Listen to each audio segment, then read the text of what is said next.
Evet, şimdi yaptığımız quizle alakalı biraz konuşursak derse geçmeden önce. Öncelikle Discord Hocam kanalından evet buyur. geçen sene yapmıştık. 4 tane olmuştu ama 3 tanesini saymıştınız.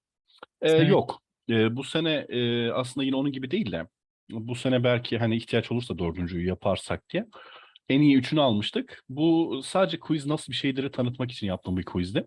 Çok içerikli de bir quiz değildi aslında. Bir bakalım eğer üçünün not ortalaması çok kötü olacak falan olursa bir telafi bir şey düşünürüz eğer o tarz bir çok kötüye gitme durumu olursa. Ama şu an için 3'le sınırlı tutabiliriz yani. Size de sonuçta yorgunluk quiz tarafı. Ama dediğim gibi yani ortalamaya bağlı eğer çok çok böyle hani e, ihtiyaç olursa da oturur konuşuruz düşünürüz o kısmı. Bir problem yok. Ee, Şimdi quiz kısmına gelirsek Discord'dan şu şekilde notları gayri resmi olarak duyurdum. Çözüm videosunu da yükledim. Çözüm videosuna gidip bakabilirsiniz. Neden böyle bir şey yaptım? Öncelikle bu quiz sayılacak bir quiz değil. Puanlamaya girecek bir quiz değil. Onu tekrardan hatırlatayım.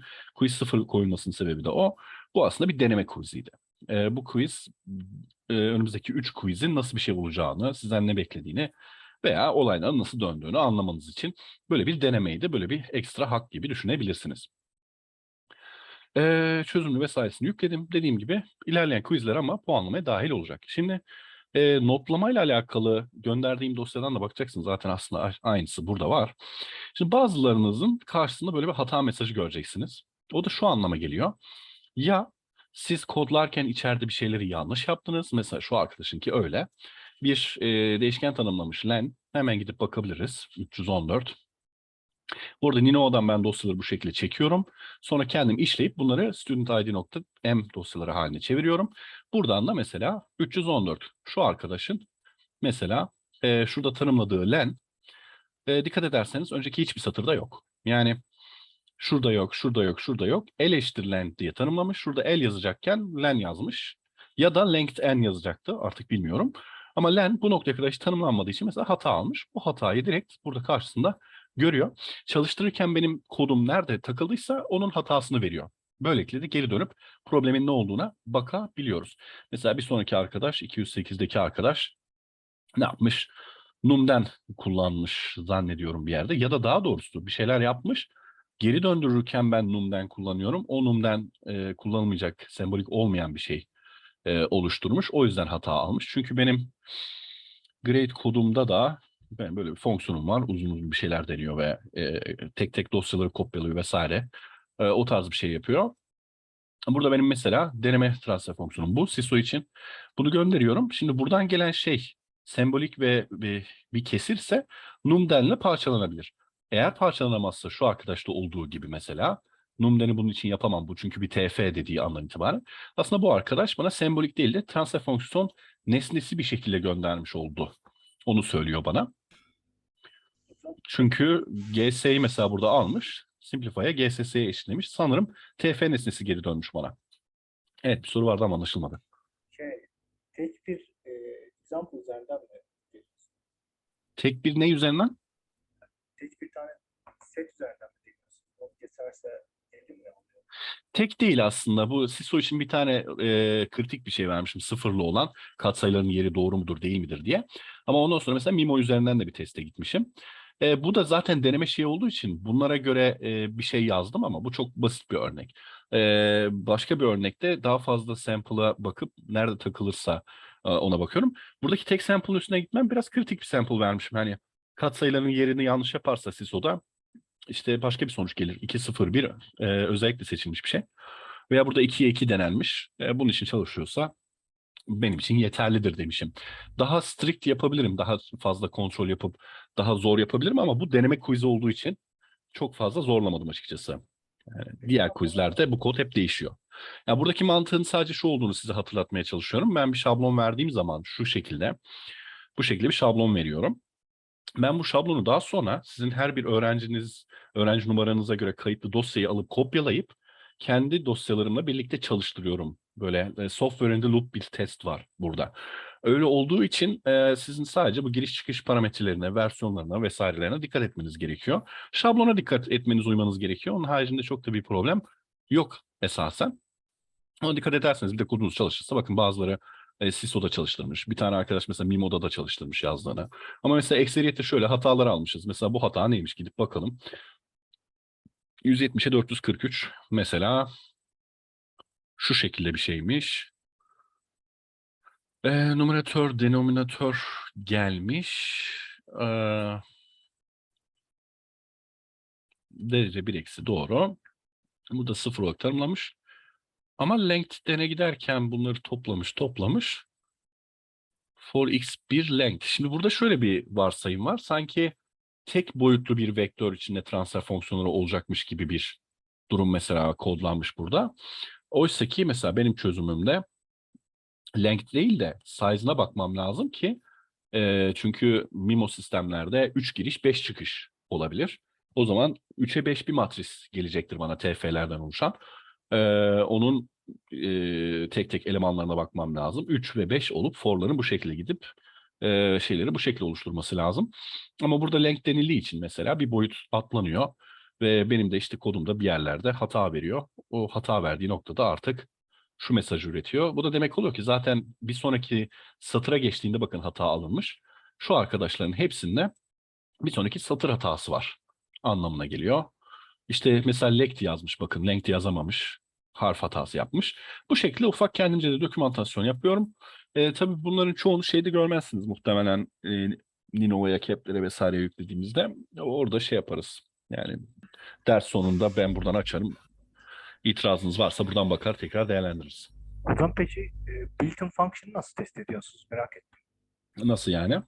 Ya şeyde no built-in şey Ha, function. o kısmı aslında şuradan test ediyorum. Şimdi yüz alanlar var ya gidip hemen hızlıca bakıyorum. Bu örnek için dediğim gibi quiz 0 için çok uğraşmadım. Yoksa şey yapabilirim, search edebilirim. Alternatif çözümleri düşünerek şu durum var mı, şu isim geçiyor mu bir yerde built-in function. Çağırabileceğiniz built-in function belli zaten, sınırlı. Bunun için çok yapmadım. Görsel inceledim. Yani yüz alanlara da baktım. Zaten öğrenci sayısı yönetilebilir seviyede. Bir de quiz 0. Hani bu deneme olduğu için bu kısımda aşırı vakit kaybetmedim. Ama normalde dediğim gibi sorular birazcık daha spesifik gelecek. Ee, Özellikle şunu yapan olacak. Bu sadece aslında SISO gelirdi muhtemelen. MIMO gelmezdi bile. Bu şekilde sorulurdu. Bu hesaba katılmayacağı için ben bunun üzerinde çok fazla durmadım. Ama dediğim gibi basit bir search, string search ile hani olabilen yasaklı kelimeleri verip search atıp varsa ona göre değerlendir diyebiliriz. MATLAB'de yaptığım için ben yine tüm şeyi istediğim gibi kullanabiliyorum açıkçası birçok şeyi. Hocam peki ben bende ne hata çıkmış ona bakabilir miyiz? Tamam bakalım hangisi senin numaran? 22. 22. sıra. Şu mu? Evet.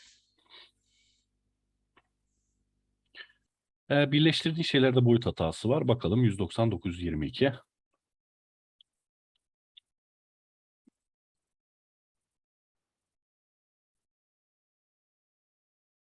Sen zaten SISO için yazmışsın galiba, değil mi? Evet ya Tamam böyle hata yok. 50 almışsın. Mimo'yu denerken bende hata olmuş. Mimo'da da çalışmadığı için 50 almışsın. Hatanın öncesinde not varsa oraya kadar olanı da doğru yapmışsın. Bak bu arkadaş da öyle mesela. Veya şunlar da öyle. Hepsi 50 almış. Ama Mimo'da çalışmadığı için devam etmemiş kod. anladım. Mantık o. Tabii bunu bir de İngilizce hızlıca özetlemek gerekecek zannediyorum. And now I was talking about the quiz in Turkish now.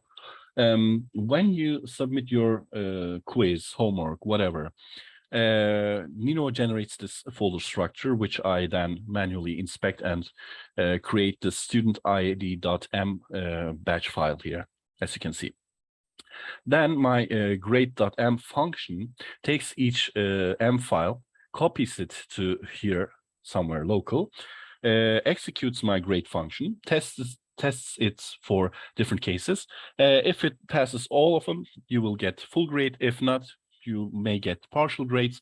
If it's failing to execute it, then it'll throw an error. And in this grades.txt, which I've also deployed in Discord, which you can also access from Discord, I then get some, for example, errors like this. And I can immediately see and quickly conclude what the actual problem here is. For example, this fellow has just used len, and if I go ahead and check it out, I can see that, yeah, there is something called len here, but it's not defined up to this point here. You can see that he probably meant L for length, which I can see here, but then typed it len here. So this is not defined, therefore it fails to execute it because of an error in the script, so therefore it is not working. There are also some other cases where, for example, my test fails. The function in itself may seem correct, but then in my test cases, it stumbles upon a problem. And this is the case for this one here, for example. Here, it seems like there are some conversions, but the result that is returned here seems to be a transfer function object. And for that reason, I get this error where I try to get the numerator and denominator, because if it's a fraction and if it's depending on a symbolic variable, I should be able to get the numerator and denominator decomposed into that, because I want to look what the coefficients are, if they are like my ones which I have defined. For example, here you can see I'm calling num then here, get the S coefficients of all of them, and then look for specific coefficients. If they're correct, then it is probably correct, and you get 50 points. And if it's working in a memo case, and you get also 50 points, which sums up to 100 points. But if it fails somewhere here, I can conclude that GS is not correct, because actually GSS is not correct, because it should be a symbolic fraction depending on S. But it does return something else, therefore it fails, and then of course, unfortunately, it's going to be graded 0, or here's something else like that. But there are also some results which are basically working for the CISO case. Here, it indicates that MIMO case is not working because it's trying the next row, but yeah, it fails to do that. And there are also some perfect solutions. Sometimes there are also different kinds of things going on, like this one here, for example, 200,753, which is this one here. Now you can see there's some extra code, and you should avoid that because my function tries to reach this function here, call this function here. But since you have 2 lines added here, which is the test case, I get it.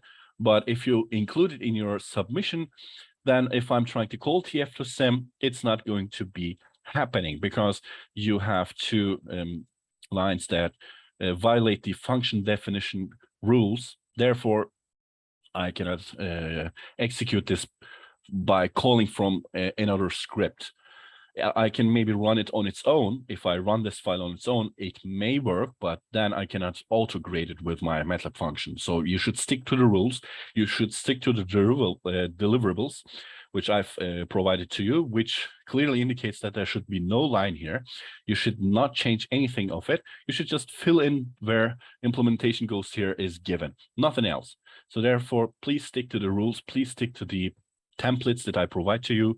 It will make life easier for all of us, because I can dive deep into the details of which one is correct, which one has some problems, and what exactly is the problem, etc., etc. So please be aware of that.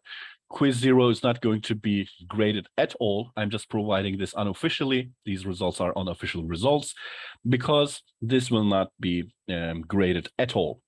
And if it would have been graded, you would get these quotes here, these grades. So therefore, you can test yourself with quiz 0. It's okay. But starting from quiz 1, please be sure to stick with the given templates. Do not change, alter anything about them, except when there's implementation goes here. If it's given, then you can just implement it in here, but do not change anything else. Do not provide any lines that test that code.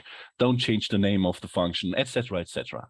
Hope that you get the idea from this. It is because it's kind of important for the upcoming things. And if for some reason it is also, I don't recall if it's also the case for our homework. Let me quickly check our homework PDF.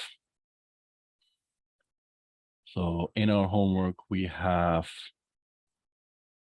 no, this is not the correct one.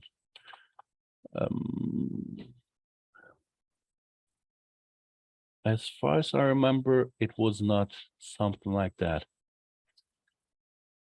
Yeah, it's more of a Report, okay. So it's not going to be a problem for your homework, but for the quizzes, you should be careful about them. And sometimes it may happen that I might ask for these types of submissions in homeworks, then I'll just give it to you and say it. So it's not going to be a problem at all. Hocam bir sorum olacak. Tabii. Ödevle alakalı. Tabii. Video izledim de açıklama videosunu. Hı hı. No code söylemişsiniz. We don't want not code. Tabii. Ya ona şöyle açıklık getireyim. Şimdi ben dikkat ederseniz böyle bir ödev hazırlamışım. Ödevde işte kontrolörü öneriniz, işte kontrolörün aralığını veriniz. Ondan sonra işte P tipi kontrolörü elde ediniz. PI tipi kontrolörü şunu yapınız. Sonra bunu gidin takın şöyle çalıştırın. Bunları şurada derken de bir takım şeyler söylüyor. Mesela işte root locus'la kontrol edebilirsiniz cevabınızı. Basamak yanıtlarını vermeyi, denklemleri vermeyi unutmayın. Kontrolörleri ve kapalı çevirme hem transfer fonksiyonu hem kutup sıfır gösterimleriyle falan verin ki birisi geri dönüp sizin çözümünüze baktığında soruyu nasıl çözdüğünüzü anlasın. Adeta bir işte ara sınav, bir finaldeki gibi bir çözüm hazırlayın. Tabii bunu hazırlayın derken de çok aşırı abartmayın. Tabii sayfalarca bana hani böyle 30-40 sayfa rapor göndermenize gerek yok. Eğer hani çok üzerine aşırı uğraşmanıza gerek yok. Ama şunu da gördüğüm için no MATLAB kod diyorum. Şimdi siz buna ulaşırken MATLAB kullanacaksınız. Ben zaten yanınızda değilim. Yani görmeyeceğim. İstediğiniz kadar MATLAB kullanabilirsiniz. Ama raporunuza doğrudan MATLAB kodu koymayın demeye çalışıyorum. Yani bana doğrudan MATLAB'in ekran görüntüsü atıp A şıkkının çözümü budur hocam diye gönderenler de oluyor. İşte sadece MATLAB kodunu gönderip hiçbir şey vermeyen de oluyor. Yani benim tavsiyem hiç bunlara girmeyin. Bunun için de template şablonlar verildi. İşte yanlış değilsem bir yerlerde şey vermiş olmam lazım. Aynen şurası mesela. İşte bir Word dosyası veya LaTeX kullanıyorsanız LaTeX dosyası, işte mesela LaTeX dosyasının içerisinde ne var? İşte şurada işte denklemler anlatılacak. Ufak bir iki cümle, sonra yine denklemler şeklinde ve sonucunda mesela şöyle bir şey oluşacak. Rapor oluşacak. Atıyorum. Şimdi buraya MATLAB kodu koymayın. Yani benim görmek istediğim şey bir iki denklem, kontrolör şu elde edildi veya şöyle bir tablo var. İşte tablodaki değerler bunlar. Şunu seçtim, grafik bu. Bu. Yani yoksa MATLAB kodu vesaire o tamamen quizlerle vesaireyle alakalı şeyler. Yoksa homework'ların amacı adeta bir rapor oluşturmak ve rapor oluşturmak çok zor olmasın size diye el yazısıyla yapmayın, MATLAB kodunu direkt göndermeyin diye de template'ler verdim. Word dosyasını açıp işte şeyde olması lazım Linovo'da. Ya da ödevin yanında dosyaları da koymuş olabilirim. Şu şekilde gidip bunları düzenleyebilirsiniz. Hatta şurada size biraz da bir iki Word tüyosu verdim. İşte denklem yazarken zorlanıyorsanız A6-S yazın, space'e basınca otomatikman A6-S'i göreceksiniz. 1/S yazın aynı şekilde. Tabii denklem eklemeniz gerekiyor. S üzeri n yazın, space'e yazın bu. Veya ters slash'la özel isimleri omega ve zeta gibi bizim çok kullandığımız şeyleri yazın. Space'e basın, tak diye yapsın. Veya işte buradaki bir denklemi alın, kopyalayın, içini değiştirin falan gibi. Böyle bir tık raporların el yüzü düzgün olsun. Çünkü yanlış değilsem raporun puanlamasıyla alakalı da quality of report preparation noktası var. Yani ne kadar temiz hazırladığınız, ne kadar adım adım anlattığınız, kitabi ne güzel bilgi verdiniz. Ona da bakılacak 10 puanlık kısmı. Onu yani sadece MATLAB kodu gönderen bir kişinin buradan 10 puan almasını beklemeyelim mesela. Vermiştir transfer fonksiyonlarını, vermiştir güzelce grafiklerini. Bakınca anlaşılıyordur. Çözüm kağıdı gibidir. 10 puanını alırım muhtemelen. Hiçbir MATLAB kodu o zaman koymayacağım. Sadece Yok tabii ki. Hayır. Yani çok böyle zor analiz olursa. istiyorsunuz, anladım. Tabii. Yani bu bir tasarım dersi. Haliyle tasarım adımlarınızı merak ediyoruz biz. Yoksa MATLAB'i biz tasarımı kolaylaştırsın diye kullanacağız. Ama MATLAB kodunu biz zaten biliyoruz. Biz sizin bazen yaptığınız seçimleri merak edeceğiz. Mesela Q1'de öyle bir durum var. Açık çevirim kontrolör seçin. Ama nasıl seçeceğinizin tam bir kitabi kuralı yok. Aslında var ama bakalım görebilecek misiniz? Yani bu tarz durumlar var. Veya işte ne bileyim şurada modelleme hatası arasında daha sonra bir comment verin diyoruz. Mesela bu comment bu sorunun en önemli kısmı. Sonuçları elde edeceksiniz, yan yana çizdireceksiniz ama bunun üzerine bakın şurada şu olmuştur, burada bu olmuştur, burada böyle olmuştur. O yüzden de şöyledir gibi bir çok böyle hani açık cümlelerle de yazmanız yeterli.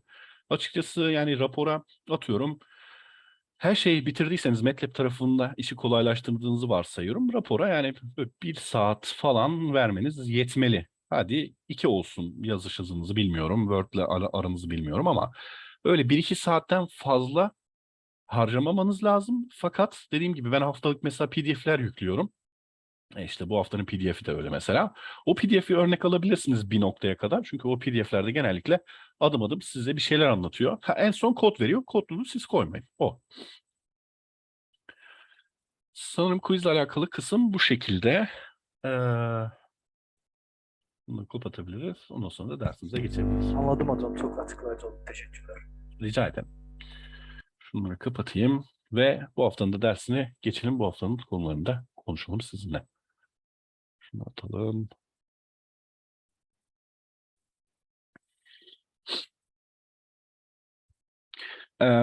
If I want to recap for the homework part, I talked about the fact that I have provided some templates, and you can refer to those templates if you are preparing your homework. Let me show it again. I guess I have uploaded it with the homework itself. You can use a Word template like here or the LaTeX template if you are familiar with that. Just create a report which consists of equations, numerical results, and figures, and some explanations if they are necessary. No MATLAB code because we all know how to code that, but the thing that we are interested in is to force you to kind of create a technical paper about it. So it should be a comprehensive, well-documented answer sheet, sort of. If you would have been in a classical exam, you would just answer your question step by step, explaining everything. It holds for the homework part too. So today's topic is the PID controller. We have talked about the PI and PD controller last lesson, as far as I remember. And this week we will be discussing the PID controller. And then there's also the phase lead controller, which we will talk about. And we have a third order transfer function, which has poles at the origin at -2 and at -5. Its gain is 100. And we're looking for 10% overshoot and 4 seconds of settling time. If you see more than one specification, and if you're dealing with a PID controller, for example, here we have a PID controller, you should be more than happy because this indicates the fact that you are actually choosing zeta based on overshoot. And you're also going to choose omega n because you have the settling time. So we will know what zeta is going to be, what omega n is going to be. Therefore, we know the dominant poles exactly. So let's first of all define them. 10% overshoot and 4 seconds of settling time. Before anything else, what you can do is you can just use the relation between the overshoot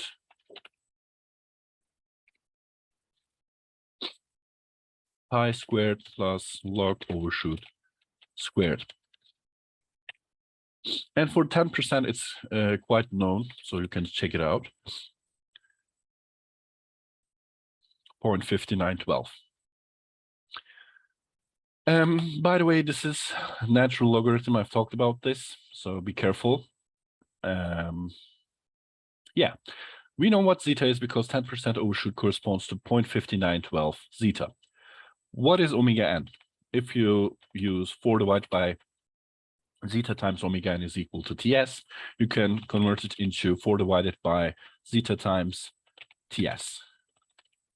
So we know what zeta and omega n is. We basically know where the roots should be. So I can just quickly check them. 1, 2 times zeta times omega n and omega n squared.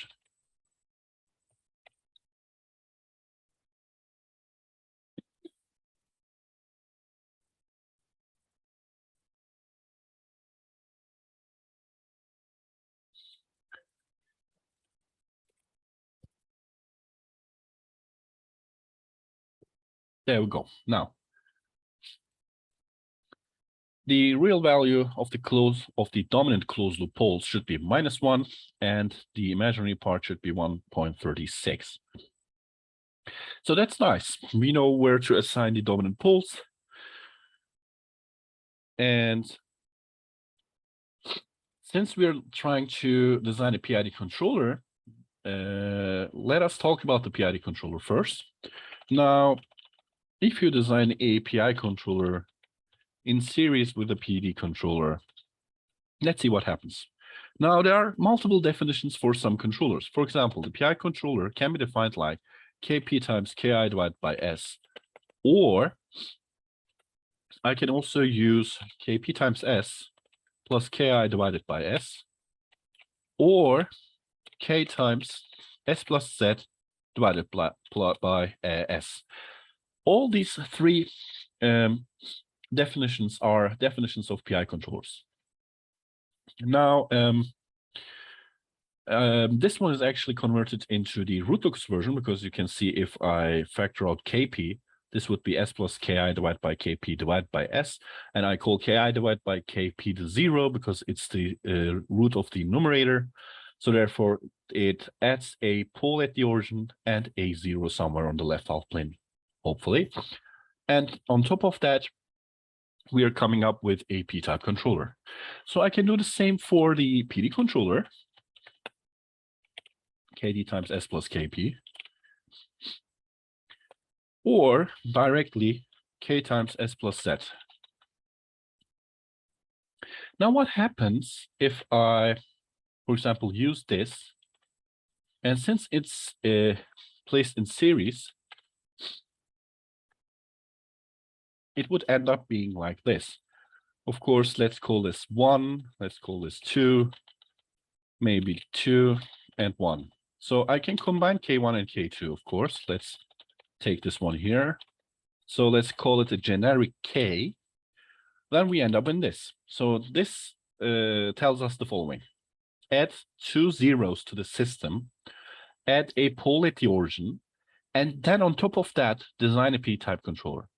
So we're deciding on 2 locations of zeros, or the locations of 2 zeros, and a p-type controller. So we have basically 3 parameters. We're adding 2 zeros and a p-type controller. So we have 3 parameters, which are also called Kd times S plus Kp plus Ki divided by S. So you get the idea: proportional, derivative, and integral. So proportional, integral, derivative controller is called PID controller.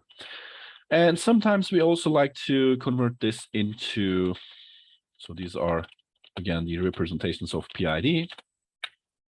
We also like to write down Kd S squared plus Kp times S plus Ki, the whole thing divided by S.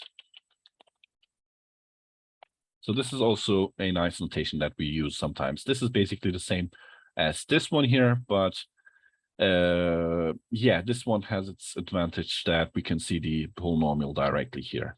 So it's kind of important. Now,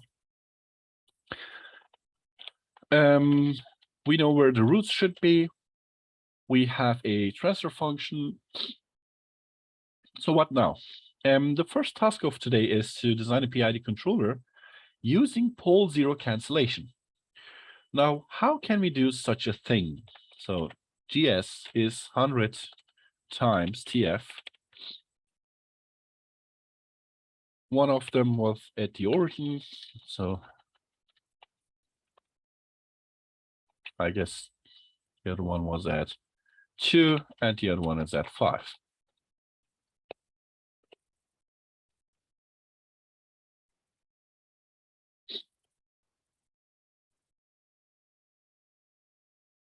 There we go. Now, if we use ZPK on it, we see that the poles are there. And if it's talking about poles and zeros, if we are talking about poles and zeros, we should always use these pole zero terms here as the representation for a controller or a transfer function. Because if we use this one, for example, we cannot directly conclude what these zeros are of the controller. Again, here, it's not directly obvious, but here, these are mostly suited for the root locus approach, where you can just talk in terms of poles and zeros. Here, the polynomial ones, they are most suitable for the algebraic method that we are going to use. But in this question, we're asked to use the pole zero cancellation. Therefore, we should look at the controller like this. So, as the name implies, of course, it means that we should place zeros where we have poles. in order to cancel them out. So what we can do is basically we can, for example, try different combinations. First of all, we don't know what k should be. Let me just create a figure here. And let's look at the root locus here. So this is the root locus of GS. Now we want to change the transfer function so that we can benefit from it to come up with a PID controller that assigns the poles to a certain zeta and omega n value. Now, how can we do that when we try to cancel poles and zeros? Well, obviously we cannot cancel this S here or use it at all because it's already defined. Its location is at the origin. So we can decide on Z1 and Z2. And yeah, first case would be the following. Let's try to define a transfer function that has a 0 at, for example, 2. And then maybe it should also have a 0 somewhere else, like at 5. Is it also a controller, or What do you mean by a controller? for example, we are designing a PID controller, right? Yeah. But we are adding some transfer function to cancel poles or zeros out. Mm-hmm. The cancellation part, is it Mm-hmm. part of design, or Now, this cancellation is actually a mathematical one. And if you think about it, and I'm going to show you that this is not always perfect. Therefore, it is a part of our controller because we're adding a 0, or in this case, 2 zeros to the system. Whereas I should also, for example, add the pole at the origin or the integrator here. Now I'm going to multiply and show you the root locus of this. So let me look at FS1 times GS. I still have to decide, or I can still decide on the P-type controller part, or the gain of this controller, but I've decided that the 0 of my PID controller should be at -2 and -5. And it has already a pole at the origin. Now, what happens to the root locus? Let's try to examine that. And I'm going to come to your question. So I know where the poles are. They should be at -zeta times omega n, comma, square root of 1 minus zeta squared times omega n. These are the real and imaginary parts of my desired poles. And let's give it a line width. So I'm kind of indicating the position of my dominant pole. I'm trying to assign the poles there.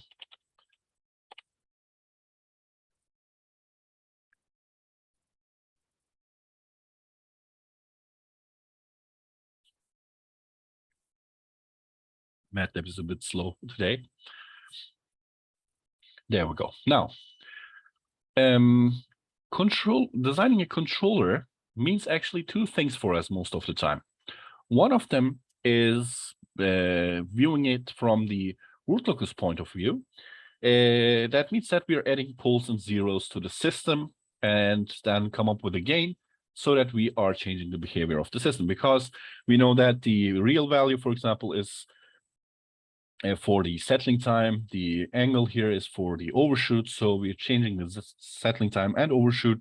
It means that we are altering the behavior of the system. Now, here, what we are trying to do, and cannot succeed, in fact, here in this case, is that if we, for example, try to come up with a controller that gets rid of the effect of the pole at -2 and -5, then we end up in this root locus here. And let me just maybe close this root locus of the open loop. You did see that that point is not available on the plot. Now, if I'm canceling these two poles with 2 zeros, I end up in 1 divided by s squared. And no matter what gain I choose, I don't get a stable solution or a stable closed loop. In fact, I get a closed loop that oscillates all the time. And my design point is here, which is not even on the root locus. So in terms of root locus, what I'm trying to do is I'm trying to add 2 zeros at these exact points where already the poles of the system were, and I'm getting rid of them And then I'm trying to design a controller, but I'm not succeeding here because it's on the j omega axis and it's not really a choice for me. So it seems like it is too much to ask for the system to get rid of both of the poles with 2 zeros. But you cannot say that FS1 is not a PID controller because it has KD, KP, and KI coefficients. And if I multiply Fs times GS and put it in the feedback with gain 1, you'll see we end up in a fourth order closed loop here. But the problem here is that the fourth order closed loop actually has some common terms in the numerator and in the denominator. So there's a cancellation. But this cancellation only happens if the system has exactly these coefficients, which is not possible in the real world applications, because you will have noise, you will have modeling errors, you will have conditions that will change your transfer function model. And that's also addressed in our homework 1, where we change at the actual model and try to observe the effects of controllers. So it's kind of a callback to that. And a pole zero cancellation is a strategy to come up with a controller, but I don't claim that it is the optimal one. So it is a PID design. You can maybe, if there are real roots or if there's a complex pair, you may try to get rid of it. And we are going to see a control method that is solely based on this. But other than that, this is an option, but it doesn't work because we have s squared plus 100 in this case, which seems like it would be a sine wave with frequency 10. So sine 10t would be then the step response, which is not desired in this case. So I cannot design a PID controller by canceling the poles and zeros by using these two exact choices here. But do we know when this work out? What do you mean by that? Do we know when to apply this pole zero There is cancellation? no direct way of coming up with pole zero cancellations, but as a designer, you might think about it. And I actually did immediately see this coming because I know what the transfer function looks like. It looks like this. If I get rid of 5 and 2, I will be ending up in a pole at the origin. But I'm designing a PID controller, which has also a pole at the origin. So S square, so double poles on the origin is not really a good choice. So I can, before I start designing it or try to calculate it, I can foresee that this is not a good choice. But I might try to do something else. I might say, okay, maybe 2 cancellations are too much. Let's go 1 by 1. Or I can also change 1 to 0, but that's a whole nother topic where this is actually not possible. Using a PID controller, you cannot get rid of the pole at the origin because you have already a pole at the origin. If I choose this as a 0, all I'm doing is, and let me show it to you, ZBK. All I'm doing here is I'm defining a PD controller. This is not a PID controller because this cancels out, and I'm just ending up in a PD controller. So that's not even a PID controller. You can never get rid of the pole at the origin because you are adding the pole at the origin. This translates into adding a pole at the origin and then adding a 0 to cancel out the pole that you have already added to the system. So it's kind of not making sense. It means that don't do this. Just get rid of both of the 0 and pole pair here and just add a 0 at 5. So this is a PD controller. This deduces down to a PD controller. It may be, for some reason, the result that, or you might end up in a result where you just have to get rid of the integral part with itself. It means that you are meant to design a PD controller instead of a PID controller. So that might happen. So I cannot cancel both poles at once for this system.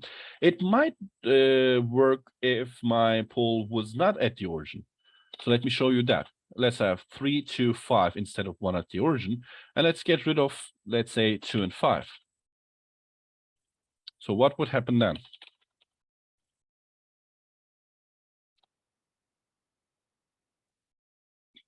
So here, at least we have a stable solution. We can just choose any point and come up with a PID controller. but still our design point is not on here. So it seems like we are not getting the solution that we want because our specifications are not on the root locus if we cancel out these specific poles. But as I've told you, if the pole is not at the origin and if the only pole at the origin is the controller pole here, then by canceling both of them out, you can come up with a PID controller. But the poles here kind of decide on the settling time and overshoot properties of a system, because you can only force your system to be on this branch here, and you have to be happy with, for example, 8 divided by 3, which is, so you can only get 2.66 settling time out of this instead of was it 4 seconds instead of 4 seconds.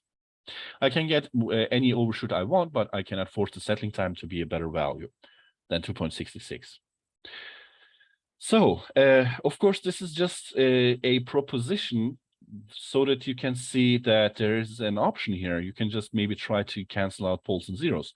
If it's optimal, that's up to you, but it is possible. And sometimes now and then you might think about pole zero cancellation, because sometimes it works and sometimes it does not. If it doesn't work, we'll have a plan for that. For now, let's think about pole zero cancellation. I thought maybe we could design, for example, higher order 7th order control transfer function we have. We can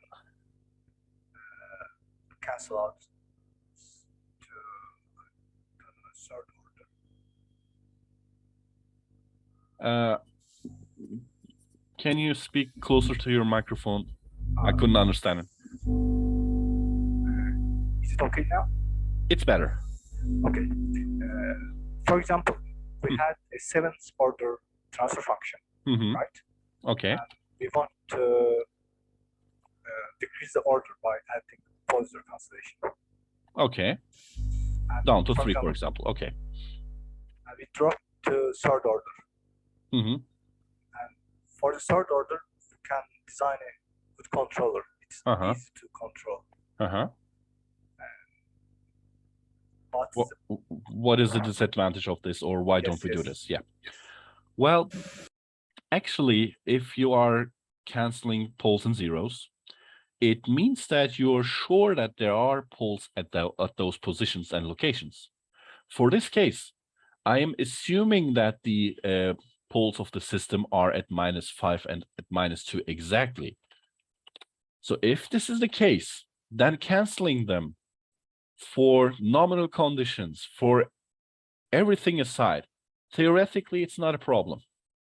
But if there is a difference and the difference starts to increase for some reason, for example, you have a motor control problem, you have a motor in your laboratory, flux is a problem here. Flux will change, the rotor will heat up, the rotor resistance will change, the inductance will change, everything will change depending upon the conditions.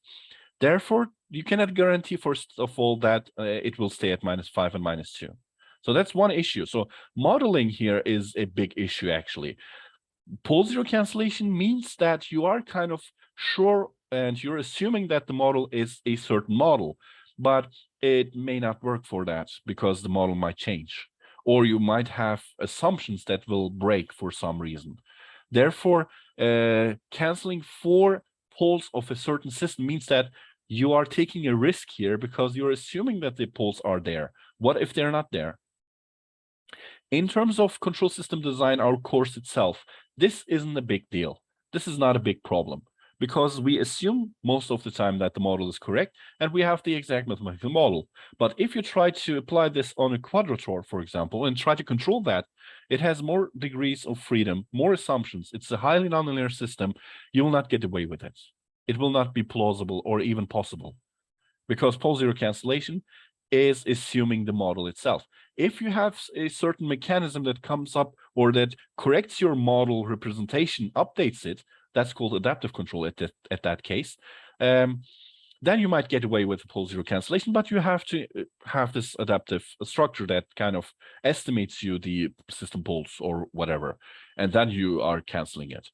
Therefore, in terms of robustness, which is for parametric uncertainties, for example, for modeling errors, then you need some robust controllers, which is again out of our scope here. But you get the idea. The system, it's kind of a open loop strategy to cancel out poles and zeros, kind of. And we will have this model model matching controller. We will talk about it in detail when that topic comes. Okay. But if you have high precision, if you're sure about that, you can do it. Why not? But that's not applicable to most of the real world applications. It's just barely possible most of the time. I get the point. Yep. Nice. Let's move on. Trying to force the system to cancel out, or trying to force the controller to cancel out two poles of the system with its two zeros seems to be a bit much for this system, because it has already an integrator. We're adding another integrator. So if we get rid of the all other things, then we're left with double integrator, which is not good. So that's not possible. What can we do to avoid that? Well, we can go one by one. What I mean by that is we can decide on one of the poles of the system. Then we will get rid of just one pole. There will be just one pole in zero cancellation. But then the system order is kind of reduced in this case, which is nice, by the way.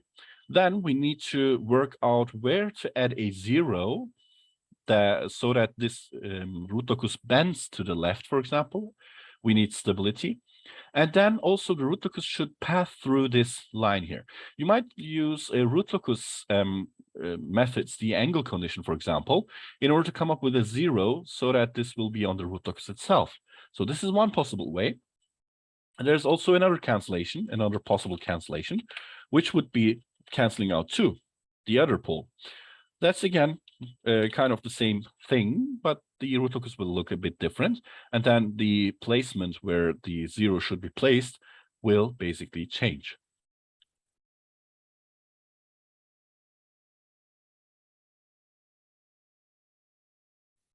Yeah. So if we want to come up with that, we can just look up for the angle condition and try to calculate that. But yeah, I guess I will leave it to you because it's quite a task.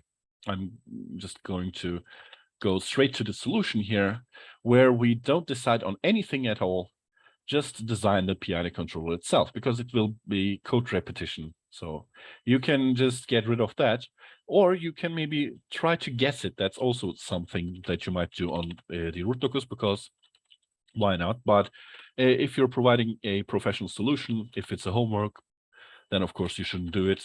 Trial and error is not a design method here. But let's assume, for example, I'm placing them on top of each other, and let's see if it's a good solution. Yeah, seems not like it. So maybe move it to the right.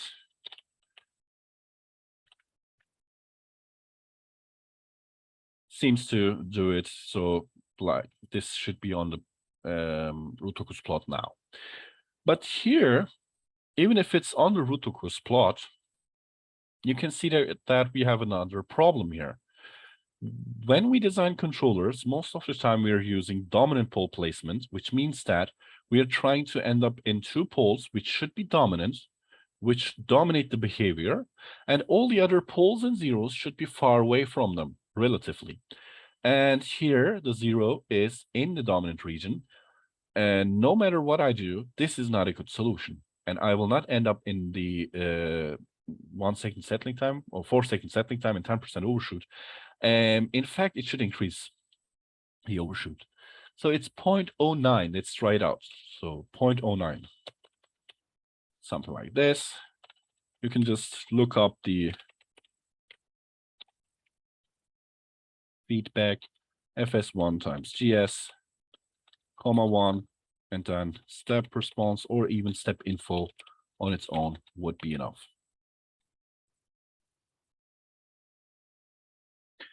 So you can see overshoot 37%, not 10%, settling time 4.4, not bad, but yeah, this result will not satisfy our needs. And why is that?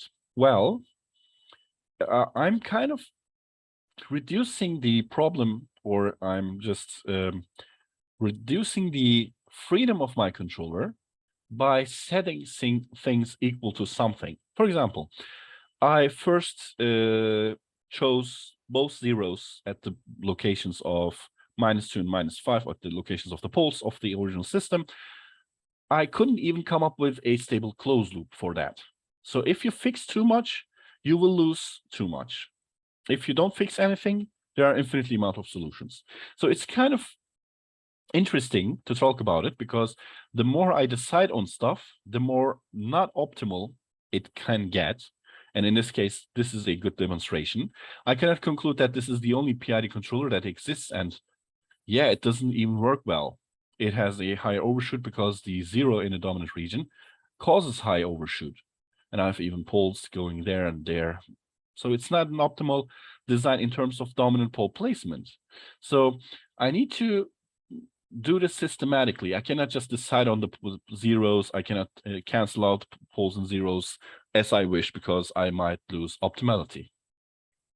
Therefore, what can we do? Well, let's try to design a PID controller using the algebraic method instead of using the root locus method in this case. So let me just get rid of everything here. Also this one here, maybe this one here too. So let's define our system using the symbolic representation here. S times S plus 2, S plus 5. There we go. Now I'm going to define my controller and my controller parameters, but I'm using the algebraic method and the polynomial version here, which means that I'm going to use kd times s squared plus kp times s plus ki divided by s. I'm going to stick with this if I'm using the algebraic method, and I'm going to stick with k times s plus z1 times s plus z2 if I'm using root locus, because this one has its advantages in the algebraic method, because it will cause the problem to be more linear. Since I know what zeta and omega n is exactly, everything should look linear in the problem, and you'll see. Now let's work out the closed loop here, which is fss times GSS divided by 1 plus FSS times CSS. Then I can get the numerator and denominator here using numdan. So let's actually look at the zero polynomial here.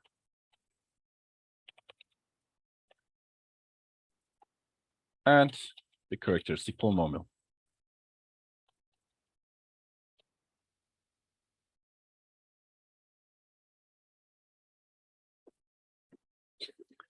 Now you can see we have a second order polynomial here and a fourth order polynomial here. We have our parameters, ki, kp, kd. And you can see that the polynomial coefficients are kind of linearly dependent on ki, kp, and kd. So let's move on to our desired polynomial, which is s squared plus 2 times zeta times omega n times s plus omega n squared. Since this is a second order polynomial, we need to come up with a fourth order polynomial, which would look like s squared plus as a times s plus b. Now again, I'm doing something important here. I'm choosing the linear representation of an unknown second order polynomial. I can repeat this for an nth order polynomial, where I do not define the poles of the residue polynomial, rather I define the coefficients. So I'm using this coefficient method because I'm already depending on an algebraic method that uses coefficients. I'm going to equate the coefficients here. If I define the coefficients as unknowns, the only thing that can happen during this multiplication, PDS and PES, is that it will result in linear combinations of the coefficients, because PDS or polynomials are linear operators. And if you are doing a linear operation on a linear operator, you'll get linear stuff out of it. So this is the reason why you should stick with coefficients rather than anything else if you're using the algebraic method. So PS, it should be in terms of the unknowns should be appearing on the coefficients, not the poles, because if it's the poles, you will get S squared plus P1 times, or in this case, P1 plus P2 times S plus P1 times P2. So this isn't linear. And it will not immediately pop up in your mind if you see this set of equations where you have P1 and P2, and then also the multiplication of them.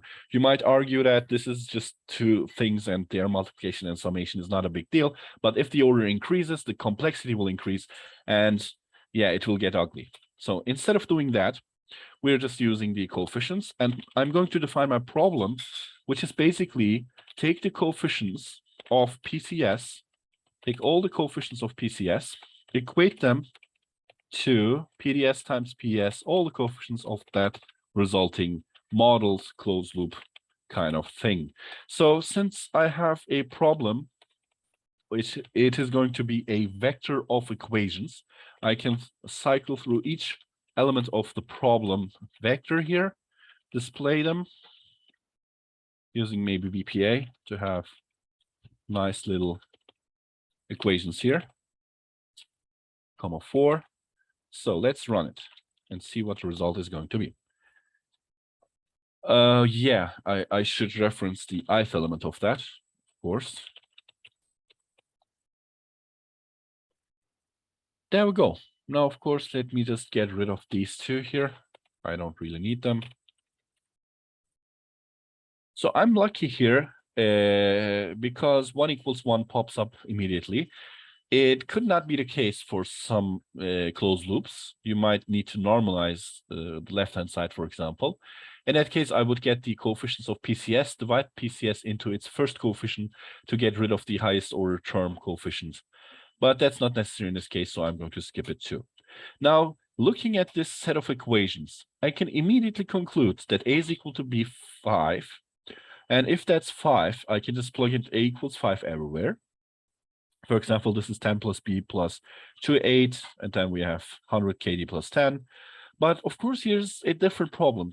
We have A is an unknown, B as an unknown, KD, KP, KI as unknowns, which makes up 5 unknowns. But in terms of non-trivial equations, we have just 4.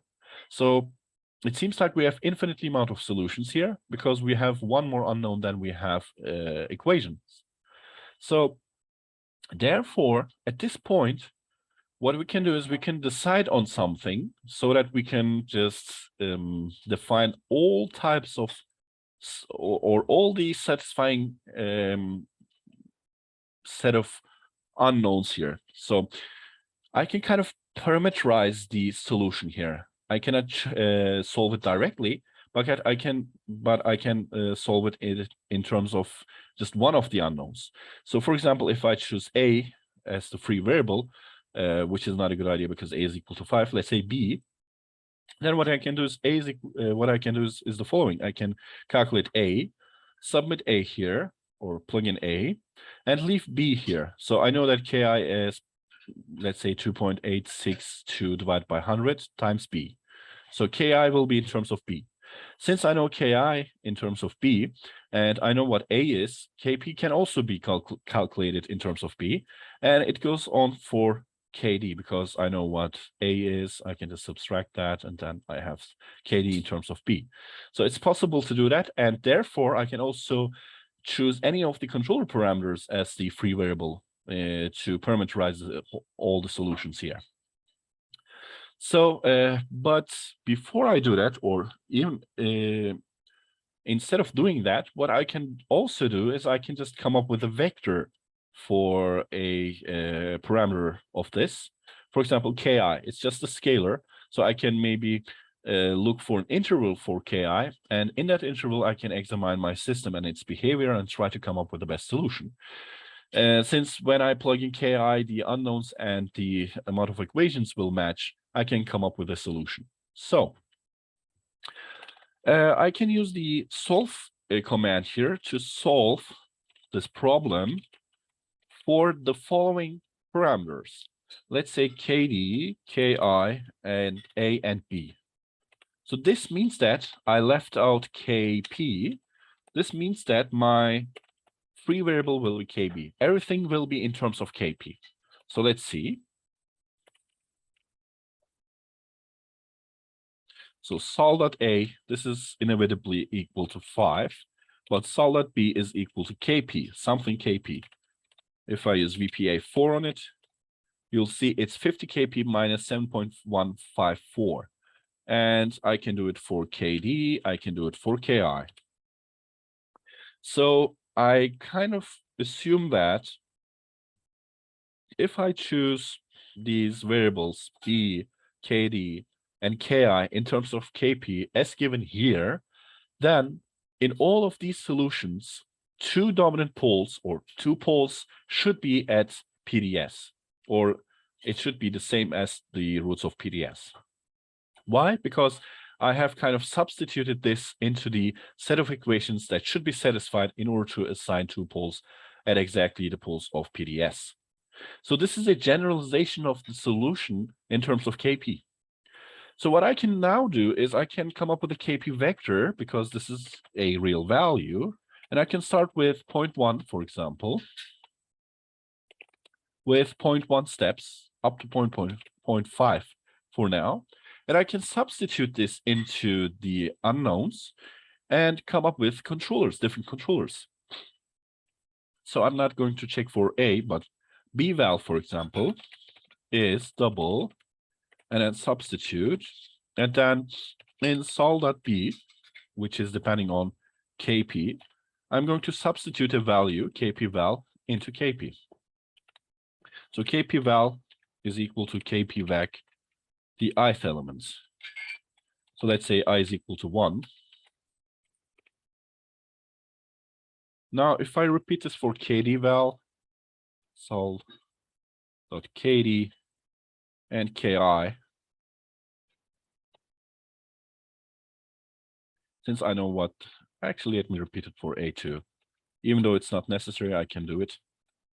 So A, B, KD, KI, 4 equations, 4 unknowns, but I fixed KP for a certain value in the vector, and I'm looking for the result. Of course, I'm going to place in a for loop, but before I do that, I want to show what the values are going to be. For example, I can see A is equal to 5, B is minus 2.15, KD would be 0.0071, and KI would be minus 0.06 something. Of course, immediately B val gets my attention because one of them is positive, the other one is negative. This system is not stable in the closed loop. Why? Because of the root stability criterion. You can just see for a second-order polynomial, its coefficients should be the same sign.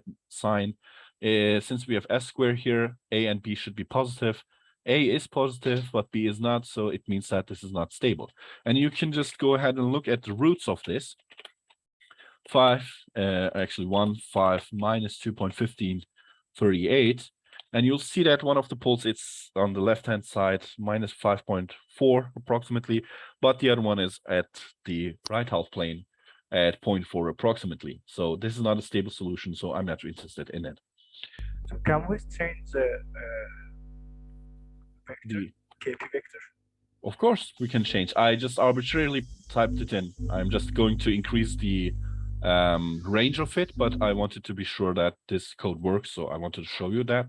So I can just run it twice, for example, to come up with a solution that works for me. For example, A is positive. The second one, just choosing 0.2 KP value, it gives me 2.84, and I have already a solution. If it's a good solution, I don't know, but it is a stable solution, at least because I can see that A val and B val are positive, and the roots of it should be 1, 5, 2.8462. And you can see, indeed, both of them are on the left half plane. At least the poles are on the left half plane.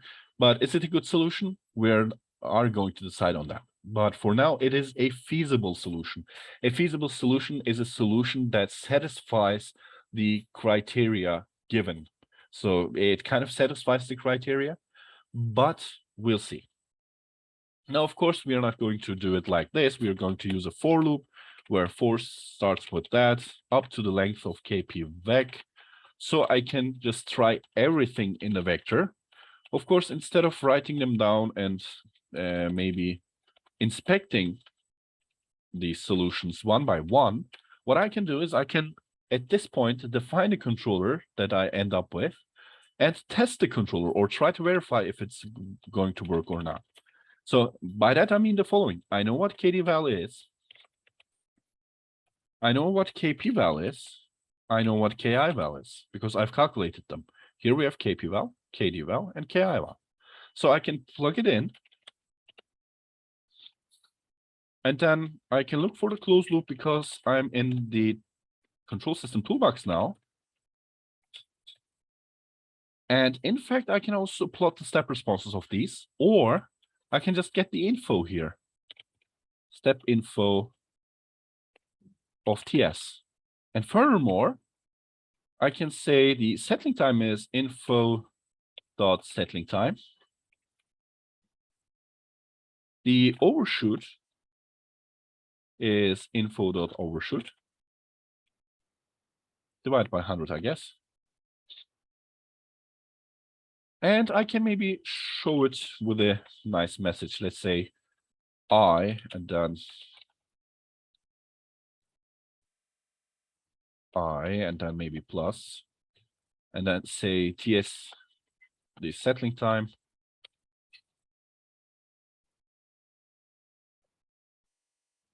Plus overshoot. Of course, this is not ideal, but I'm just going to show it to you.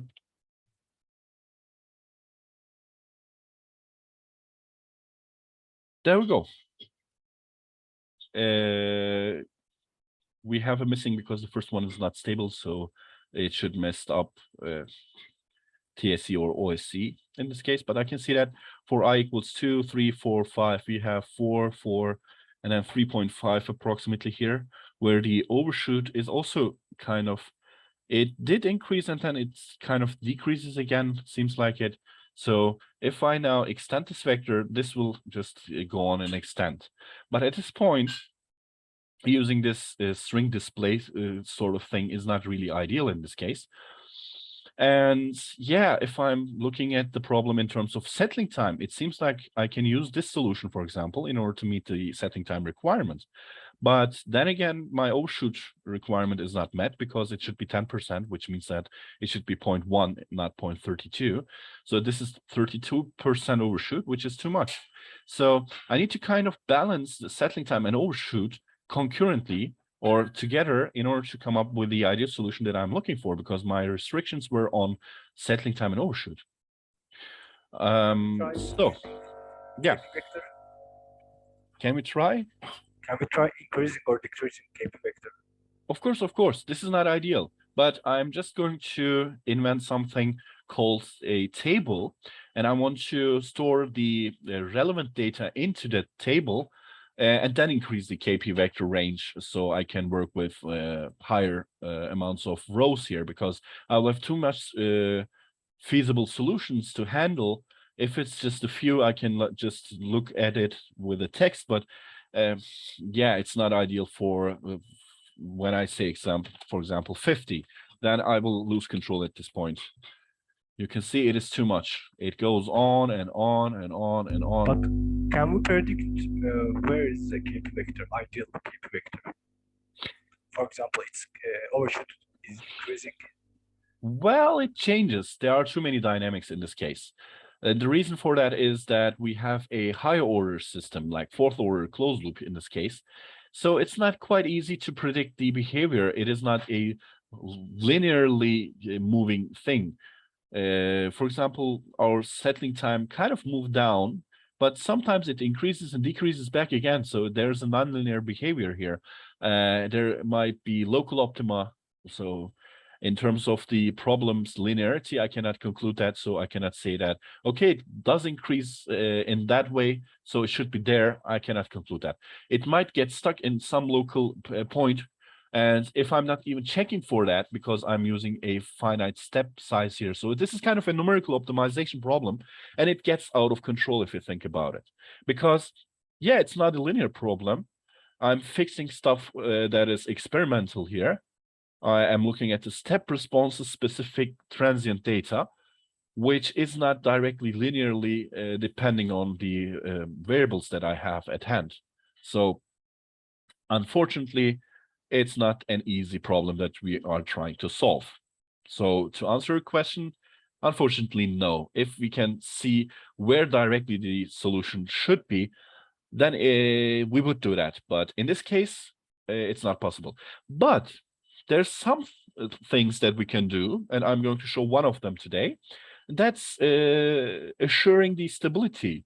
That is one thing that we can do, for example, that would narrow our KP vector to some degree. Why do I talk about this? Well, I know that PES is my residue polynomial, and I can work out what the ideal KP value is, at minimum, for example, so that my closed loop system stays at least stable.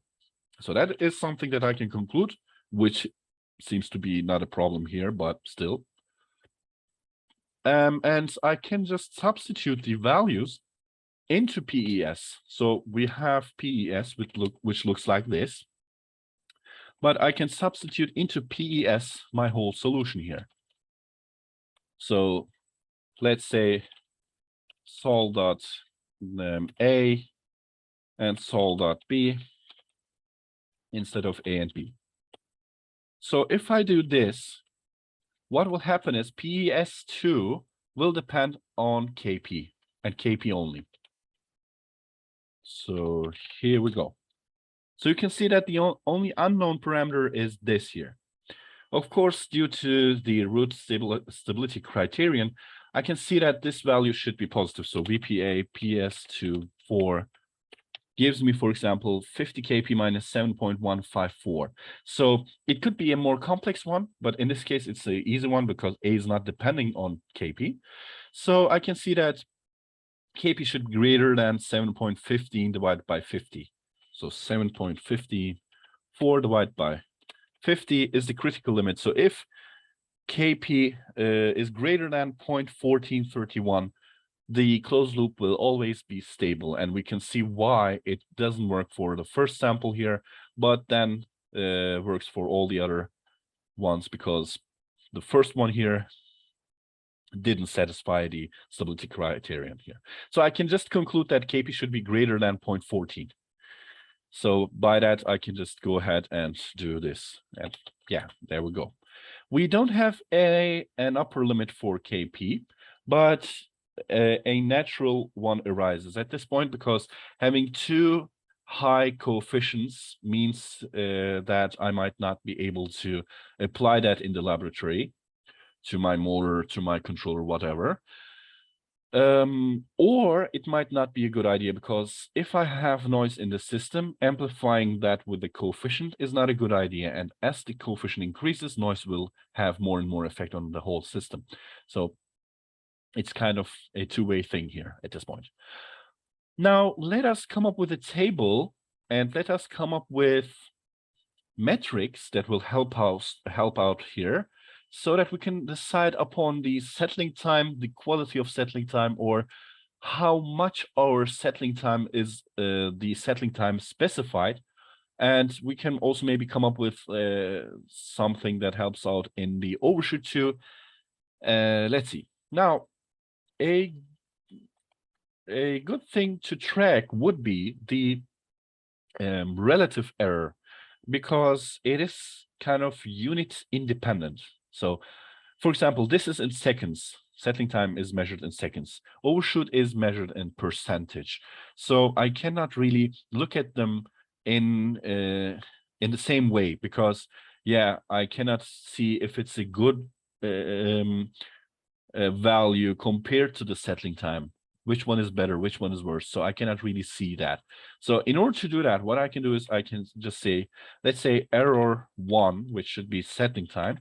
Let's have the absolute difference here, maybe, of the settling time, the resulting settling time, and the settling time that I'm after, divided by the actual settling time specification. And if you want to be, if you want to look at percentage, you can just use 100 as a multiplication here. So multiply with 100 to get the percentage here. Let's do the same for overshoot. So now looking at error 1 and error 2, maybe I should decrease it down to 5.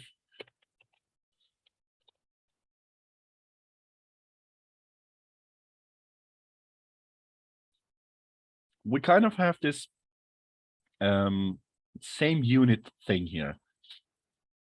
And I can see that, for example, here we have 10% deviation. Here we have 276% deviation from its actual value. And here it drops a little bit. This one is still high. So I can maybe meet them together at a better point if they kind of approach each other. It seems like the solution is not hidden here somewhere, but rather it is somewhere around here maybe, because the values are not so great at this point.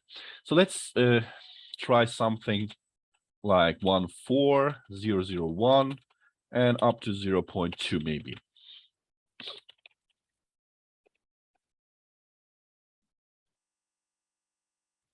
So we can see that, yeah, it's not really possible to meet both of them because, yeah, here we have a not stable one, and then we have this one here. Here somewhere is a good solution, I guess, in terms of overall goodness, because this is like 0.2 overshoot, 20% overshoot, but then the settling time is a little bit more.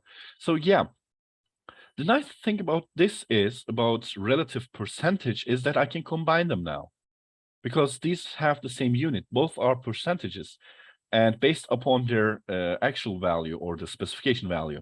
So I can just get the mean value in terms of an objective, let's call it OBG. And I can get the mean value, or I can just calculate it like this: error 1 plus 0.5 times error 2. And let's look at the objective. Now, of course, what I can do is I can come up with a vector. Let's call it OBG vec, zeros of the same size of KP vec. I'm going to create a plot, as you might suspect it.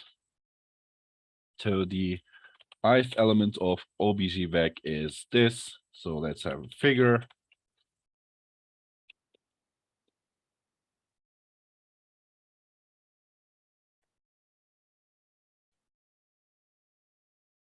And then plot it, KP vec, comma, OBG vec. Increase the line width, of course.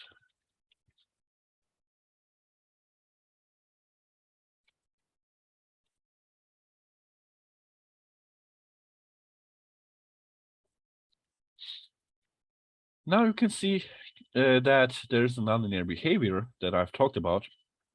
The optima can get stuck somewhere, so it's not really an easy problem to solve. So it is a nonlinear problem to solve.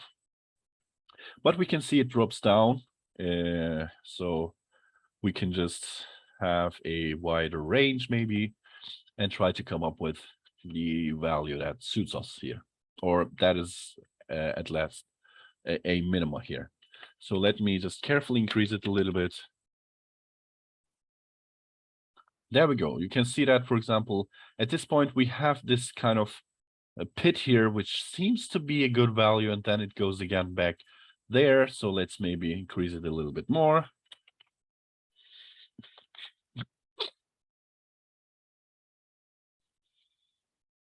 So it seems like it has a upward trend here, and I cannot get a better solution than here globally, seems like it.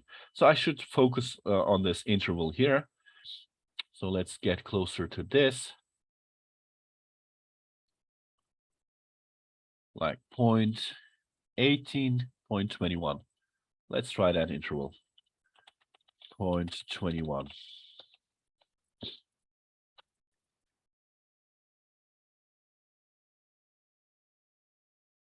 So it seems like this is going to be the interval. But in order to be able to retrieve my whole solution, what I want to do also is I want to save everything that I've calculated during the calculation of the objective vector here. So I'm going to create a table here. Instead of object vec, I'm going to create a table here. And I'm going to save some stuff, but the amount of rows will be the length of kpvec. And let's see what we can store. Now, storing A values and B values do not seem to be important. KD-val, KI-val, and therefore KP-val would be saved. So I can also maybe we can still define it here, KI-val. So these are stuff that I can track maybe, and then maybe TSE and OSE, and then the objective.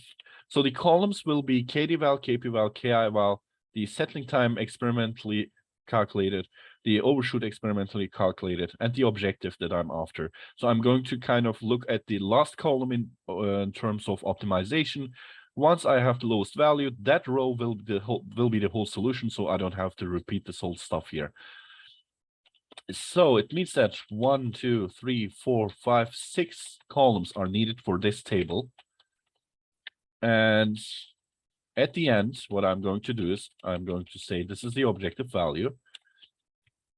In the table, in the ith row, the elements are the following. You can also decompose it into its elements, like 1, 2, etc. Or you can do it once.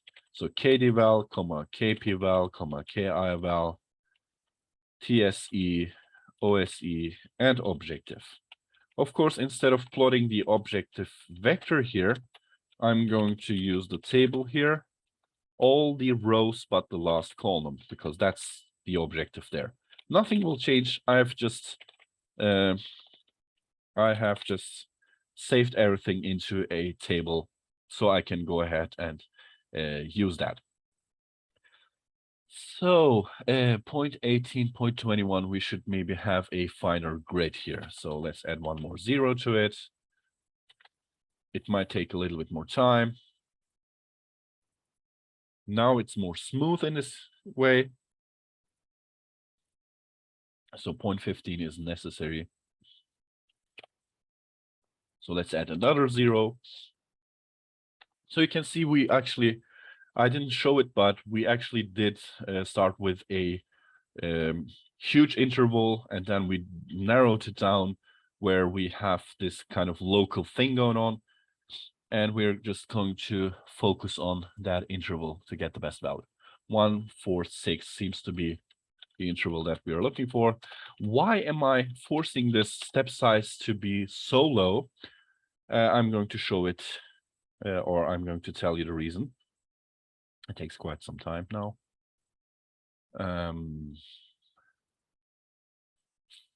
But it seems like 1, 4, 3 will be the result nevertheless. Is my computer able to do it? We'll see. I ran it twice, so it's something around 0.143 is going to be the result. So I can maybe stick with that. So maybe get rid of just 1, 0. It's too much. Just run it. Now the reason behind that is actually this coefficient 100 here, because it involves a multiplication with the coefficients here, KD. If you look close at PCS, you can see that there's 100 times KI, 100 times KP, and 100 times KD involved. So your actual error is 0.01 here. So if you think about it, so this times 100 changes the overall result.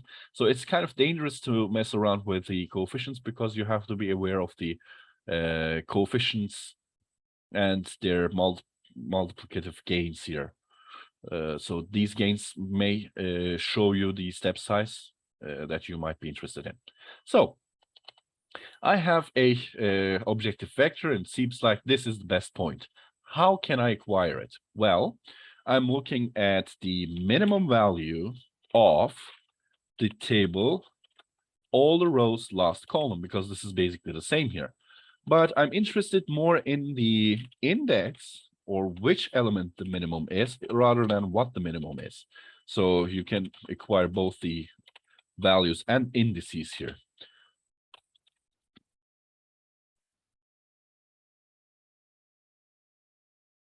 So we can see that the element 32 is the best solution, which would also mean that the best row is row equals table index, comma all. So this is the best row. This is the one associated with the best solution.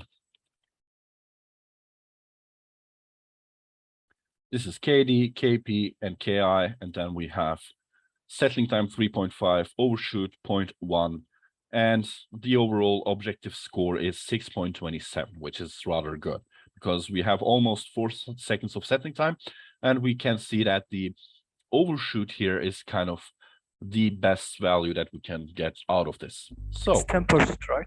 Yeah, it's 10%, and our actual value was also 10 divided by 100, which is 10%. So this is where this relative error calculation here pays off, because we have minimized the relative error of settling time and of overshoot equally, because we have mixed them equally, so that we end up at this point. So this is a quite nice point if we think about the numerical optimization that we're after here. We are doing a numerical optimization, nothing else. There's no theoretical stuff involved.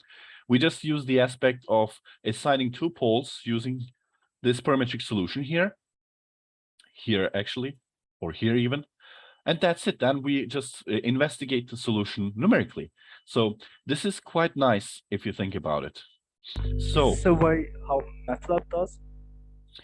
You mean the LTI designer and stuff like that, I guess. I would suspect that there's more to it, because I, on myself as a assistant of this lecture, can come up with a way better solving algorithm than this, because this is too blind of a search. This is not the best. So if it's like this, I would say that it's not really good, because there are way better algorithms and stuff that we can just still look at the system and conclude here about the solution. So this is not the whole story. But this is at least something better than nothing, I would say. Because I did investigate the, for example, stability condition upon the closed loop, we can do much more stuff to this. And we'll talk about that at some point. But for now, we need to learn how to use tabulation. This is called tabulation because we are kind of using a table for it. That's the name that comes from that. Or it is also called gridding, because we're just having a big grid and we are trying each point out. And that's basically it. This is the most basic numerical approach, brute force approach that we can come up with here. We can increase this. We can use, for example, genetic algorithm and stuff like that to come up with better solutions. But is it necessary? That will be the question here. For this point, let's stick with the tabulation method. But actually, we don't really have to attack stuff or the design problem this numerically. So let us see how well our controller performs, or what the pole zero map looks like, because I did use a numerical approach here, but I'm more interested in the result and how good it is and how well it suits the dominant pole placement, because we didn't do anything about that. We just blindly looked at it. So I know that KD val will be the first one here, KP val will be the second one, and then KI val will be row 3, and then TSE, I guess, yeah, TSE, or yeah, TSE row 4, OSE row 5. I guess I don't need the objective at this point. By the way, this is a special order here that I've used, so I can ditch this. I can just call my controller row 1 to 3 here, because KD, KP, and KI is the order of the coefficients of the polynomial here, KD, KP, KI. So I can just directly pass it to TF And just don't worry about the values there. So 1, 0. You can do it like this. This is not really important. You can also do KD val, KP val, KI val. Still works. But you can also have some shortcuts if you need. Let's look at the feedback of Fs times GS, comma 1. So I'm going to look at Fs, or the ZPK representation of Fs, in order to see what the values are and what the result looked like. So let's create a figure.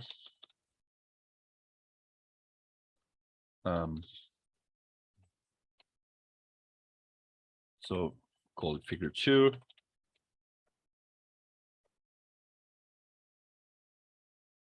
Let's look at step response.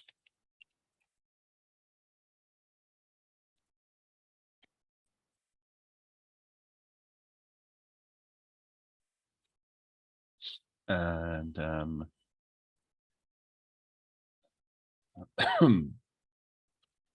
display name maybe, and TS plus string TSC plus OS plus string OSC. X label time, Y label that, title step response. Let's create another figure.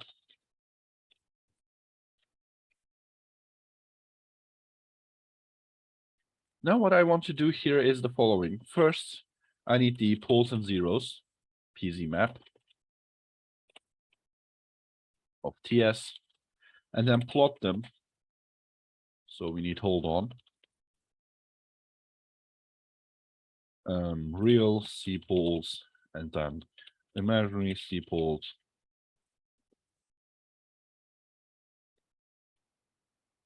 And then maybe blue line with 2. Repeat this for the zeros with circles. And before that, I want to come up with a root locus, and I want to see how the root locus actually changed. And for that, what I can do is I can just use the multiplication of Fs and Gs. And ideally, what I need to do is I need to normalize Fs, because the KD value would be the value that I'm going to pick on the root locus. Or in this case, 1 would be the value that I should look for on the root locus, as far as I remember. So let's see. Oh, I could have done something more. I could have said S grid, zeta, and omega n. Yeah.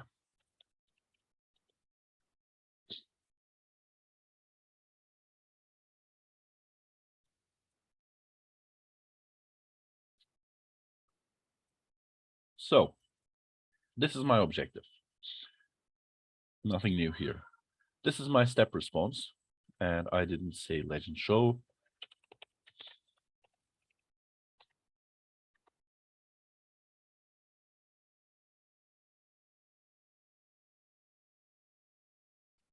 So the settling time is 3.5 and the overshoot is 10%. Seems to be nice. And then we have here the root locus plot here. We can see that we meet the requirements, or our design point is exactly here, the zeta and omega n intersection here. But then we also see something interesting here. And one of them is that we have a pole zero cancellation at -5. So that's interesting, and almost cancellation, but it is good enough. If you zoom out, you can see that they are almost on top of each other. And the same goes for the origin here. Again, near the origin, we have an almost pole zero cancellation, which has no effect on the step response quality here. You can see that the step response is quite nice, and we have an almost cancellation. And you can see it here, the closed loop transfer function here. We have a origin pole here, and then origin 0. They are canceling each other out. And we also have a cancellation at 5. So this means that we could have designed a controller by getting rid of the pole at the origin and the pole at 5, like this. And I don't know what the gain was here, so let me just get rid of it.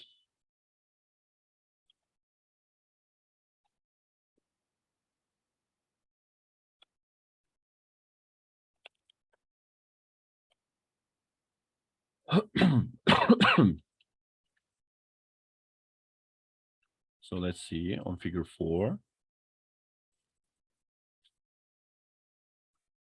We still have the same setup here, but we need the gain, the corresponding gain here. 0.0288, 0.0288. 0.0288 times TF.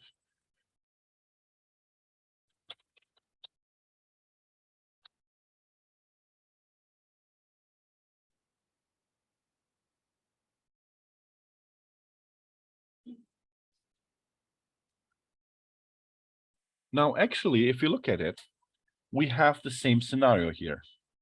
A pole 0 cancellation at the origin, another pole at the origin, and then the pole at -2, they approach each other, they form this root locus plot here, and then we have a cancellation at -5, which we could also see from the fact that if we choose the 0 at the -5 and the 0 at the origin, they would cancel each other out, and we would get this exact point which corresponds to our design. So it seems like that we can get the best solution if we try pole 0 cancellation, or we can also attack it numerically to come up with the best solution here. Of course, in terms of dominant pole placements, what we expect is we expect to push all the poles and zeros away from the dominant region, but sometimes we have to be okay with or get away with just pole 0 cancellations. Now, this pole 0 cancellation at the origin does not form a big problem here, because if we look at it, the controller itself is actually not a PID controller. This system can be controlled by using a PD controller instead of a PI controller. And I can show you that by just defining the PD equivalent here. I can just go ahead and choose the PD equivalent here. Let's go here. So the PD controller will use the same? I'm going to use the following for the PD controller. 0.028627, something like that, times 1.5, 1 because divided by 1, GS. And let's have also step info.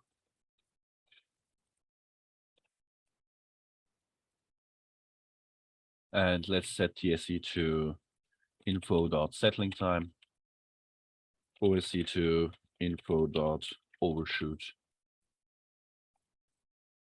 divided by 100.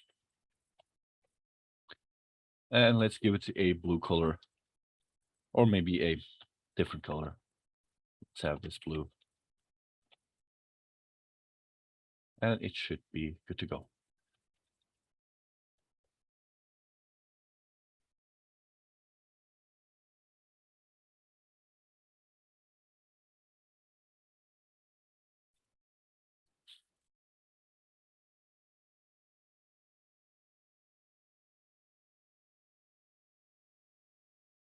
Where did I plot it? Figure 2, I guess, which I couldn't hit for some. Oh, here, there we go.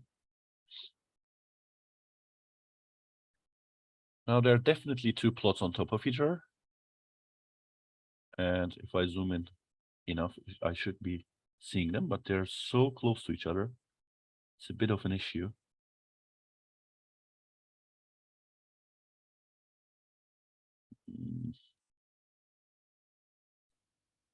Interesting. They are so close. I cannot demonstrate it to you. I can just maybe change the line width of them, so both will show up, but but you get the idea. You get the result here. So let me increase it up to 5, for example. So 5 and 2 compared to each other should be more visible. This one here. There we go. You can see that basically both solutions are on top of each other, because this means that this one here and this one here cancel, but yeah, or in the controller here, this one here and this one here cancel, because this is an almost cancellation here, and it is too good of a cancellation. It is 10 to the power of -4 times 2. That's the relative error here, which is basically 0. So if this cancels each other out, this means that your structure is not PID anymore, because you're adding a 0 here at the origin and a pole here. So they are just not added. We're just adding it and taking it away. So it means that you just stick with PD controller with this 0 and the coefficient, and you're good to go. So for this system and these requirements, the ideal controller here is not a PID controller. It is a PD controller that we can see from here. It is a PD controller, or if you are designing a PID controller, you're just canceling out and it's still a PD controller. You'll think that it is a PID controller, but it is a PD controller. So this system needs only a PD controller, not a PID controller. But still, PID controller is kind of the generalization of a PD controller. So it's not a big deal. The only thing is that the integrator coefficient is 0. That's it, nothing else. Now, designing a PID controller using Ziegler-Nichols is quite different than designing a controller with, let's say, dominant pole assignment or these transient specifications. It is just a tuning method that is created by Ziegler's and Nichols. And it does the following. You look at the system's critical gain and critical period or frequency, which means that you are looking for j omega crossings. You can design a Ziegler-Nichols just by looking at the root locus plot of the actual system. So just R locus GS. Just do this and look for crossings, and you'll have a j omega crossing here. If you, for example, click on this to get the data here, you should be looking for the j omega crossing, not the 0 crossing here, because we are looking for frequency, and here through the origin we have frequency 0. So what we try to do is we try to come up with this point here almost. We need a bit more specific data here, but you choose this gain and then you have this frequency here. And based upon these values, you just come up with KD, KP, and KI values. I'm going to show you the results and the design steps from the PDF, because it's not really that hard to do it on your own, because you're just looking for those two values. If you have them, you can just use the table and come up with the Ziegler-Nichols controller. Now, designing a phase lead controller using a pole 0 cancellation is basically the same as PID, but what you have to take into account is that if you're adding a phase lead controller, then it means that your 0 should be closer to the origin than your pole. If that's not the case, you end up with a lag controller. So you have to think about, for example, you can choose -2, try to cancel out -2 as a pole, but your 0 should be closer to the origin than -2. If you can come up with such a lead controller, you can use the angle condition again from the root locus, because you have the design point, you have a root locus. You already chose one of the parameters to get rid of one of the poles of the system. You have to look for the gain condition. If you can satisfy that, you can conclude that you can have the lead controller. Or if it's violating that, or if the controller becomes a lag controller, ends up like a lag controller, then you have to say it's not going to be lead controller, it's going to be lag controller, and then you're good to go. Or you can just skip this pole 0 cancellation, because this is just a narrow solution of the whole possible solutions. then you can again use tabulation, which I'm going to leave to you. So experiment with that. I'm going to upload the PDF here. You can see that I have step-by-step documentation here. And I did actually use this root locus representation instead of using the algebraic method or the polynomial coefficients, so that you can see that in my solutions, it kind of looks ugly. And if the order increases, it will become more and more ugly. We have certain solutions here. This is basically for pole zero cancellation. Again, you see the objective here. We combine objectives by 50% and 50% if they are the same unit. You can change this percentage if you say, I want to stick more to the overshoot, then you can just decrease alpha.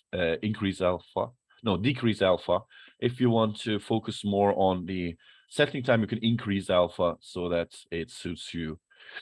And here are the solutions. Here's the whole table.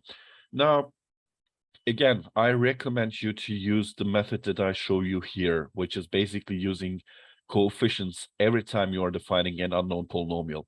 If you're defining the controller, just use KD, KP, KI. If you're defining the residue polynomial, just use A, B, C, D, E up to a certain degree. And use that. Don't use Z1, Z2, P1, P2, because if you do, you have to deal with complex conjugate numbers. And it's not really a good idea to do that. You can do it, but imagine that you are in a midterm or a final exam. That will hurt you. It will lose your time. It will just mess up the whole complexity of the problem. It will become more complex than it is already. So I highly discourage you to use zeros and poles because it's not helpful. It's not suitable for the nature of the problem. Go ahead and use coefficients. I have given the bad example in the PDF so you can see that it's not really a thing to do. So yeah, other than that, you can see for the Ziegler-Nichols method, I can come up with a p-type controller. And if the p-type controller satisfies a j omega root, I can just substitute s equals j omega and equate the real and imaginary part to 0 because it is a root of the polynomial. So you can also take this approach to numerically calculate the exact frequency, the exact critical gain, and based on these two values, you can just come up with Kp, Ki, and Kd. Of course, their dynamics will not match anything at all. It will just be a generic result with zeta 0.707. You'll get this every time you design a Ziegler-Nichols controller, PID controller. For the lead controller, there are all the steps given here. You can see that you have P1, PK, so P1, PK, so 3 unknowns and 3 equations. You can come up with a controller. And this would be the controller. As you can see, the 0 is closer to the origin than the pole, so it is a phase lead controller. So there's actually a phase lead controller that cancels out the poles -2 here. There's also the design code for it. You can see the root locus plot, stuff like that. But there's also this general solution using tabulation, and you can end up in a slightly better solution than that in terms of settling time and overshoot. So this is basically it for this week, but this week's property or the important thing that you should learn out of week 5 is that there's something called pole zero cancellation, which is very restrictive in terms of possible solutions.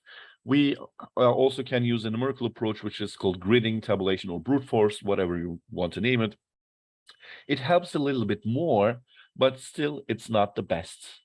You can have Ziegler-Nichols, but Ziegler-Nichols doesn't even ask you what you want to have as settling time and overshoot. It gives you a generic solution.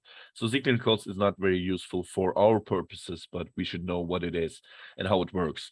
And the phase lead controller is basically the same story with PID. You can sometimes learn from pole zero cancellations because in this case, we have concluded that the best controller for this system is a PD controller, not a PID controller. And we could have come up with the same result by just using pole zero cancellation, by trying different opportunities, by canceling out the poles. And I can see that why it works basically, because we're looking for settling time 4 seconds. 4 divided by 4 gives us 1. So we should be on the real value 1 line on the S domain. If I get rid of, for example, 5 here, and if I don't have any pole, then my root locus will consist of S and S plus 2, which means that they will meet at -1. One will go up 90 degrees, and the other one will go down negative 90 degrees, which means that I will be on the settling time line already. And if I draw a line from the origin through that root locus with a angle that corresponds to this overshoot, which is zeta 0.59, I take the cosine and look at the angle. If I draw that, I can even trigonometrically, without using any computer, any calculator whatsoever, I can come up with a controller that satisfies these results. So this is kind of the danger of control system design, because sometimes if you're a good designer or if you have the eye for it or the knowledge that is necessary for it, then you can just cook up your controller in an instant by just looking at it. Or you might need the whole tabulation method, all the numerical stuff, all the optimization functions, do it, and then you end up with the pole zero cancellation solution. So it is kind of a struggle.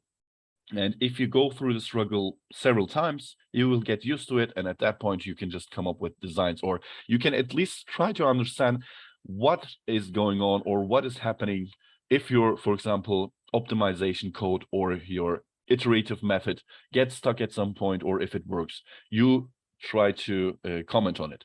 So basically, this lesson is important.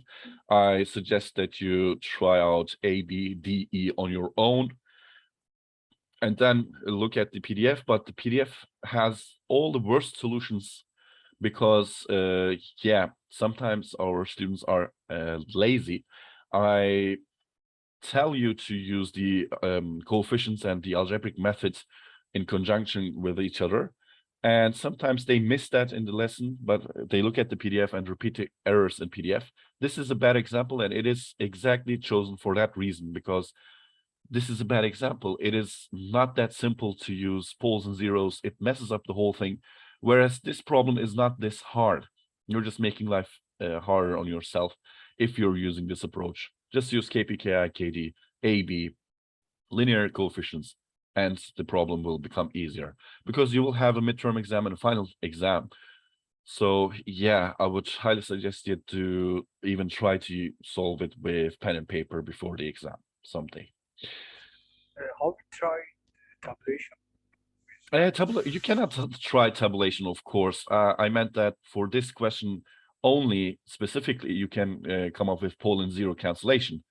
You can try some cancellations, and if it's working, then you can just go ahead and use that. By the way, tabulation is not the actual method that you can use for controller design. If you think about it, I have concluded the stability interval. Maybe you can look for methods where you can try to push the poles, the residue poles away, or the zeros PZS away from the dominant poles.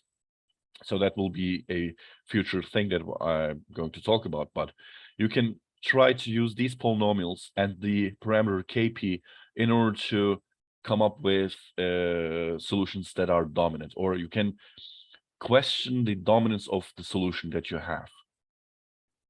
Let me put it this way.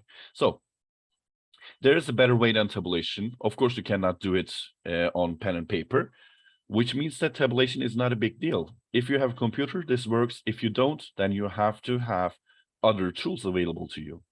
So what are those other tools? Well, the residue polynomial and the zero polynomial. They are the utmost important polynomials that you are going to use during design. You can force stuff on these polynomials, and hope that you think about that a little bit. So this is it for this week.